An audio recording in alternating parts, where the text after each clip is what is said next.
Chapter 5, Polity, Preamble of Indian Constitution. So the word preamble comes from the Latin word preambulus, ठीक है ना, जिसका meaning होता है वॉकिंग बिफोर। एक चीज़ में एक और फैक्ट याद करते हैं, जो के एम मुंशी थे ना, he described preamble as the horoscope of a constitution। और जो preamble of India था ना, it is based on the objective resolution जो कि जवाहरलाल नेहरू ने मूव किया था, ठीक है। The framers adopted the preamble on 26 November 1949 and it came into force along with the constitution on 26 January 1950, ठीक है ना। याद रखना है कि अडॉप्ट कब किया गया था, 26 जनवरी 1949 को, और and it Kemps into force along with the constitution on 26 जनवरी 1950। और एक चीज़ है कि the preamble of the constitution does not confer substantive rights and is not legally enforceable in the courts, ठीक है ना, ये याद रखना है।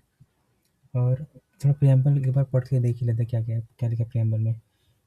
We the people of India have solemnly resolved to constitute India into a sovereign, socialist, secular, democratic republic and to secure to all its citizens justice, social, economic and political, liberty of thought, expression, belief, faith and worship, equality of status and opportunity, and to promote among them all fraternity, assuring the dignity of individual and the unity and integrity of the nation. In our Constituent Assembly, this 26th day of November 1949, do hereby adopt, enact and give to ourselves this Constitution। ठीक है। और अब थोड़े components of preamble देख लेते हैं। तो 4 की कंपोनेंट है, ठीक है ना। पहला ये है कि source of authority of constitution lies with the people of India, ठीक है। दूसरा क्या है, नेचर ऑफ इंडियन स्टेट्स क्या है, सोवरेन है, सोशलिस्ट है, सेकुलर है, डेमोक्रेटिक है, रिपब्लिक है। Affirming sovereignty, social and economic justice, religious neutrality, democratic governance and republicanism, ठीक है। तीसरा क्या है component, ideals of justice, liberty, equality and fraternity, ठीक है ना। और चौथा क्या है, explicitly mention the date of adoption of constitution, क्या है 26 नवंबर 1949। और जो we the people of India है ना, ये क्या रिफ्लेक्ट करता है, the idea of autochthony, meaning the constitution is self originated and independent. अब हम थोड़ा सा देख लेते हैं debate, is the preamble part of the constitution की नहीं। सो बेरिबरी यूनियन केस 1960 में प्रीएम्बल इज क्या डिक्लेयर किया है, preamble is not an integral part of the constitution.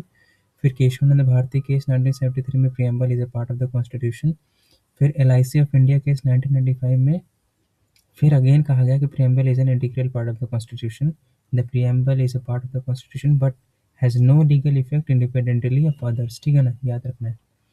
कि preamble is part of the constitution का पार्ट है but has no legal effect independently of other part.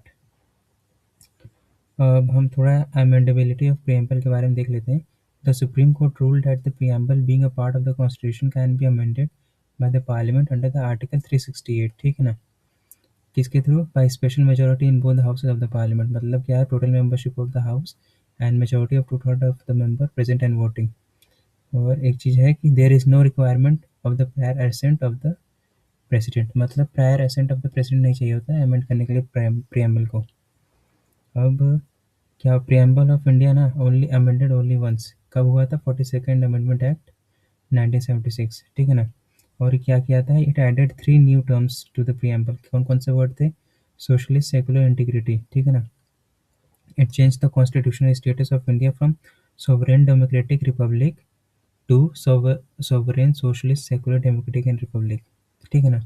और एक और काम किया कि it also replace the phrase unity of nation by unity and integrity of the nation, ठीक है। The multitude of the values and the principles enshrined in the preamble have been declared as the part of the basic structure of the constitution. However, it should be emphasized that the preamble as a whole of document is not part of the basic structure of the constitution। मतलब ये है कि जो preamble का whole document है ना, it is not part of the basic structure, लेकिन उसके कुछ जो वैल्यूज एंड प्रिंसिपल्स हैं, they are the part of the basic structure. और 42nd अमेंडमेंट एक्ट को 1976 को हम लोग मिनी कॉन्स्टिट्यूशन भी कहते हैं। फिर थोड़ा क्रिटिसिज्म ऑफ प्रीएम्बल का क्या है कि इट इज़ नॉन जस्टिसेबल होता है, meaning it is Lofty provisions remaining aspirational rather than legally enforceable.